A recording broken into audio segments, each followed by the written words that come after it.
Ik heb er eentje voor mezelf gemaakt. Ja. Hij is bijna klaar. Ik zei, nou, we doen gewoon de as onderin. Nou, en dan hebben jullie het om mij toch altijd, of ons, want mijn man komt er dan ook bij. Zo van, heb je ons toch altijd bij je? Is toch ook gezellig?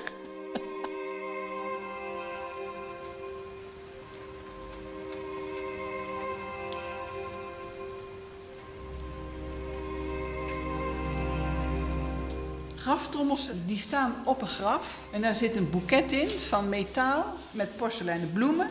En die zet je op een graf neer omdat je iemand wil bedanken voor het leven of kinderen die overleden zijn of ouders. Dus het is eigenlijk een soort dankjewel.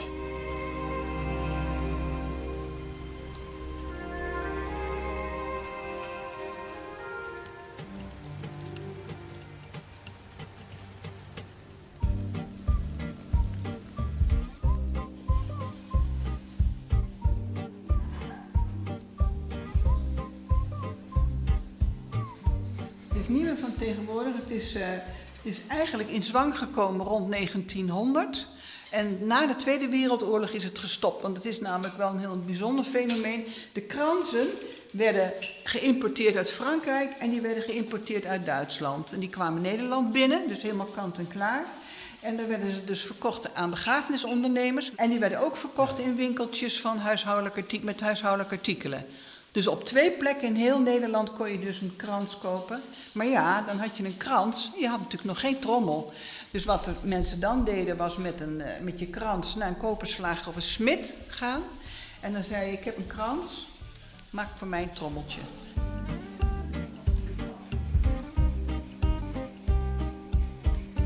Ik heb ze gezien hier op de begraafplaats in Veenhuizen. En toen had ik al zoiets van, hé, wat is dat? Wat is dat mooi, die boeket in een trommel. Dus toen kwamen we met z'n drieën tegelijk eigenlijk als vrijwilligers bij de begraafplaats in Veenhuizen. En toen hebben we gevraagd van, er zijn er zoveel hier en er zijn er ook zoveel slecht. Zouden wij eens mogen proberen of we daar iets mee kunnen doen? Nou, dat was oké. Dus toen zijn we begonnen. Maar en u heeft het een museum aan huis gemaakt, zeg maar? Ja. Ja, nou, dat is toch het geluk. Kijk, want nou, we hebben een stichting, 10 jaar geleden zijn we hier komen zitten in de schuur. Wat wij willen is zoveel mogelijk vertellen en mensen laten zien wat een grafkrans is en een trommel.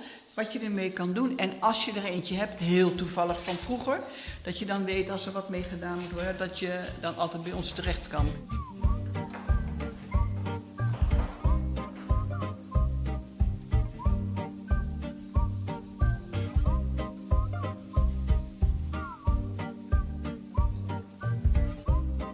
Ik vind het heel mooi dat je iets van vroeger nog terug kunt vinden in, op de graven. Kijk, tegenwoordig worden al die graven na zoveel jaar geruimd. Maar al die oude graven, die hebben eeuwigdurend grafrecht, dus daar komen ze niet aan. Dus daar vind je ook nog wel de trommels op. En het vertelt toch, als je erin induikt, dan komen we er toch nog wel eens achter hoe en wat en wat er allemaal achter heeft gezeten. Hè? We zijn nu bijvoorbeeld met dat kransje bezig uit Ameland. Dit is voor een kind. En dan als je het verhaal daarover hoort, dan is dat ook eigenlijk weer zo'n heel triest verhaal. Want zijn broertje, die ligt naast hem. En die familie De Boer uit Ameland, een hele bekende familie was dat vroeger, die hadden dus in 5 jaar de 2 oudste jongens verloren. Weet je, en dat zijn, dan kan je zeggen, nou, dat je daarvan smult, van dat soort trieste verhalen. Maar dat is wel, ja, het verhaal van toen, in die tijd, dat het echt heel erg moeilijk was om kinderen goed groot te krijgen. Maar het is wel meer dan 100 jaar oud. Het is hartstikke bijzonder. En de steen is opgeknapt. En wij knappen het kransje op met het trommeltje. En volgend jaar als je naar Ameland gaat, naar Nes, naar de begraafplaats, nou, dan zie je een prachtig, goed georganiseerd en trommeltje gekleurd en geprepareerd. Zie je dan bij de steen staan. Nou, dat is toch heel waardevol.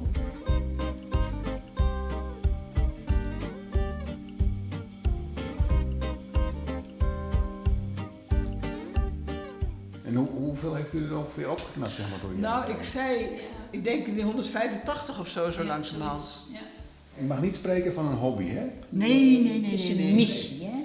Het is een missie. Het is namelijk niet vrijblijvend wat we doen. In de zin van, dat hebben we onszelf natuurlijk aangepraat. Het is niet vrijblijvend, want er ligt zoveel dat als je het kan, dat je het niet kan maken om er niks mee te doen met je kennis. Dus in die zin hebben we gezegd van we gaan ervoor. En het zit niet op onze nek, we worden daar gewoon niet beroerd van of we liggen er geen nachten van wakker. Nee. Maar we gaan wel proberen, zolang het mogelijk is, om alles te redden. Het zal altijd met de dood te maken. Het heeft wel met de dood te maken, Ja. maar ja, dat is het enige dat we zeker weten, dat we doodgaan.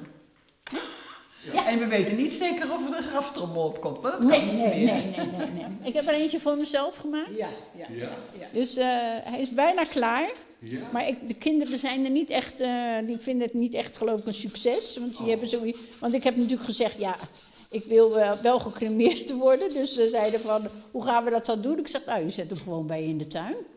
Ik zei, nou, we doen gewoon de as onderin in plastic en met een mooi groen doekje eromheen, dat je dat niet opvalt. Nou, en dan hebben jullie het aan mij toch altijd, of ons, want mijn man komt er dan ook bij, zo van. En de kleinkinderen keken mij zo aan. Ja, nou, als ik op een flatje ga wonen, ik zeg, nou, dan zet je het op het balkon. Heb je je opa en oma op het balkon. Nou, ik weet niet of ze het gezellig vinden, maar ja. Dus mijn pakje niet aan, dat is hun pakje dan aan. Dan ben ik er niet meer.